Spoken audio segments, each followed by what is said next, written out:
আজকে কোন সাহসে গোপালগঞ্জে হাত দেয়? এখন কারফিউ দিয়ে দিয়েছে, কারফিউ দিয়ে প্রত্যেক ঘরে ঘরে ঢোকে। 16 তারিখে গোপালগঞ্জে যে ঘটনা তারা ঘটালো, এ তো পাকিস্তানি সেনাবাহিনীকে হার মানিয়েছে। কী অপরাধটা ছিল ওখানে?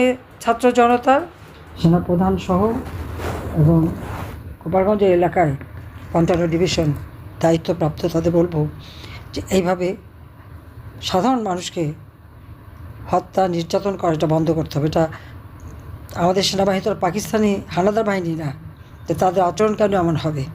গোপালগঞ্জের মাটিতে বসে বেয়াদবের মতো জাতির পিতা সম্পর্কে যে সমস্ত কটূক্তি করেছে, ওখানে বসে জাতির পিতা সম্পর্কে কটূক্তি করলে সেখানকার মানুষ কেন সহ্য করবে?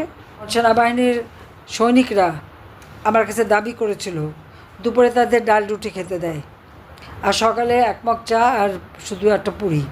তো দুপুরে তাদের ভাত খাওয়ার ইচ্ছা। আমার মাত্র 1 বছর সময় লেগেছিল, 2 বছর, 96 থেকে 98, 2 বছরের মধ্যে 40 লক্ষ মেট্রিক টন খাদ্য ঘাটতি পূরণ করে বাংলাদেশকে খাদ্যের স্বয়ংসম্পূর্ণ করি। এবং আমাদের সেনা ছাউনিতে যে আমি নিজে বসে এই দুপুরে প্রথম আমি তাদের সাথে ভাত খেয়ে খাওয়া শুরু করি। এরপর আন্তর্জাতিক সম্পন্ন তাদের নামের পদবিগুলি ঠিক করা, প্রত্যেকের বেতন ভাতা, টিফিন ভাতা, ইয়াং অফিসার তার জন্য গাড়ি বাড়ি করতে পারে তার জন্য বিশেষ তাদের প্রণোদনা দেওয়া এবং অল্প সুদে ঋণের ব্যবস্থা করে দেওয়া, তাদের থাকার জন্য ফ্ল্যাট, সৈনিকদের থাকার জন্য ডরমিটরি করে দেওয়া, তাদের জন্য হোস্টেল, তারা যাতে সুন্দরভাবে থাকতে পারে সেই ব্যবস্থা করে দেওয়া, তাদের চিকিৎসার ব্যবস্থা, রেশন বাড়ানো। পুলিশদের জন্য রেশন মাত্র 20% পুলিশ রেশন পেত, প্রথমবার আমি 40% করে দিতে পারি, পূর্ণাঙ্গ রেশন তাদের দেওয়া শুরু করি। তাদের পোশাক পরিচ্ছদের কয়েক সেট বাড়িয়ে দিই, প্রত্যেকের কমব্যাট ড্রেস, নতুন নতুন ড্রেস সব কিছুকে আমি করে দিয়েছিলাম। কাদের জন্য না করেছি? বিডিআরের হেলিকপ্টার থেকে শুরু করে সব রকমের ব্যবস্থা। সেনাবাহিনীর জন্য আধুনিক ট্যাঙ্ক আমার বাবা কিনে দিয়েছিলেন, আর আমি সরকার এসে কিনে দিই। এমনকি তাদের জন্য বিশেষ ট্রেনিংটা যাতে ভালোভাবে হয়। আজকে এনডিসি আমার হাতে করা, ওয়ার কলেজ আমার হাতে করা, MIST, বিপসট অর্থাৎ শান্তিরক্ষা মিশনে যাবে তার জন্য ট্রেনিংয়ের জন্য, সেই সাথে মেডিকেল কলেজ, বিউপি, ইউনিভার্সিটি সবই তো আমার করে দেওয়া। আজকে যে বুট আমি টাকা দিয়ে কিনে দিয়েছি, জনগণের ট্যাক্সের টাকা, আর সেই বুট দিয়ে গোপালগঞ্জে একটা বাচ্চা ছেলে তাকে ধরে তার গলার ভিতরে সেই বুট দিয়ে গলা চাপা দিয়ে মারে, টেনে হিস্ট্রে নিয়ে যাচ্ছে। কী অপরাধ ছিল তাদের? তাদের হাতে কোনো অস্ত্র ছিল? তাদের হাতে কোনো ঢিল বা অস্ত্রে একজনও কি আহত হয়েছে, কিছু হয়েছে?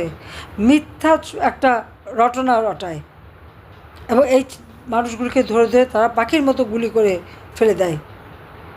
5টা জীবন ঝরে গেছে, এখনও মৃত্যুর সাথে লড়াই করছে। যারা আহত, চিকিৎসা হচ্ছে, সেই চিকিৎসাটা বন্ধ করতে দিচ্ছে না, সেখানে হাসপাতালে যেও তাদের খোঁজ করা, তাদের বিরুদ্ধে মামলা।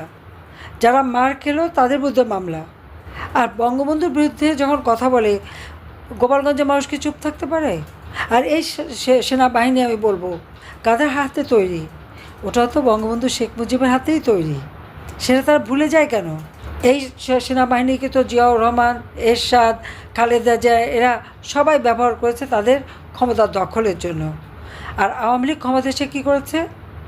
তাদের দুপুরে ভাত খাওয়ার ব্যবস্থা করা, তাদের কাপড় চোপড়, টিফিন ভাতা, থাকার জায়গা, চিকিৎসার ব্যবস্থা, তো বাবা মাকে চিকিৎসার ব্যবস্থা, এই CMHগুলিকে উন্নত করা, নতুন মেডিকেল কলেজ করে দেওয়া, সেগুলি কে করেছে?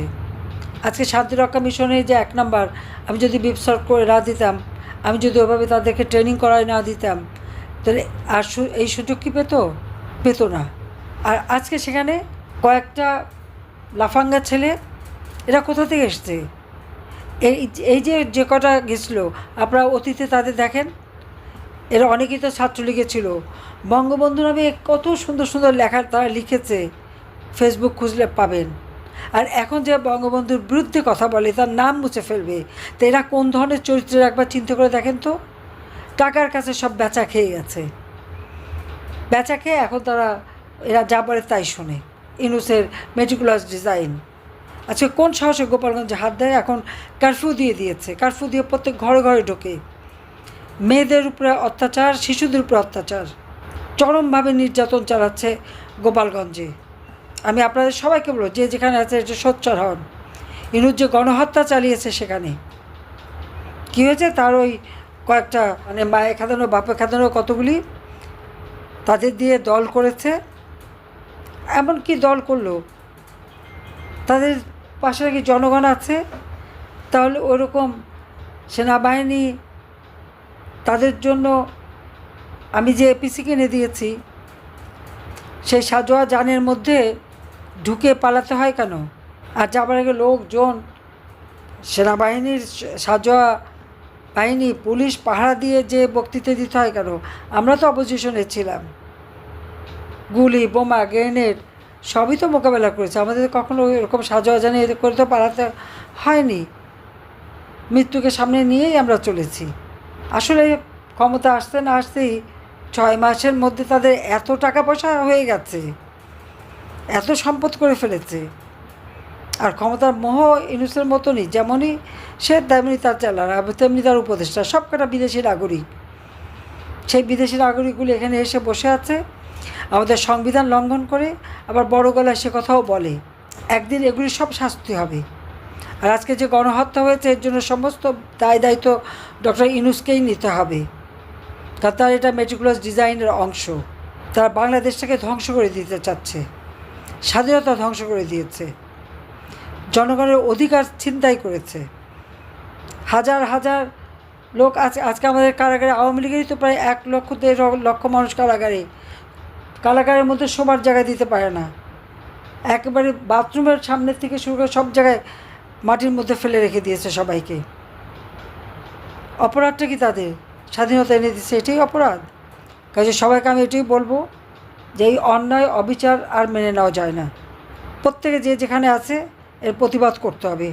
আর এই গণহত্যার বিচার দাবি করতে হবে, জাতীয় আন্তর্জাতিকভাবে সব জায়গায় তুলে ধরতে হবে যে একটা মানুষের ক্ষমতার লোভের আগুনে একটা দেশ, উন্নত একটা দেশ আজকে ছারখার হয়ে গেছে। আজকে মানুষগুলির জীবনে কোনো নিরাপত্তা নাই। কাজে এই গণহত্যা দেয় ইউনূসকে পদত্যাগ করতে হবে। তার এই ক্ষমতা থাকার কোনো অধিকার নাই। সম্পূর্ণ সে বেআইনিভাবে, অসাংবিধানিকভাবে ক্ষমতাটা দখল করে বসে আছে। আর এই দখলকারীরা সবসময় মানুষের উপর অত্যাচারই করে, শান্তি দিতে পারে না। আর এই যে তরুণ সমাজ আমাদের এতগুলি তাজা প্রাণ কেড়ে নিল, অথচ এর কোনো বিচার নাই।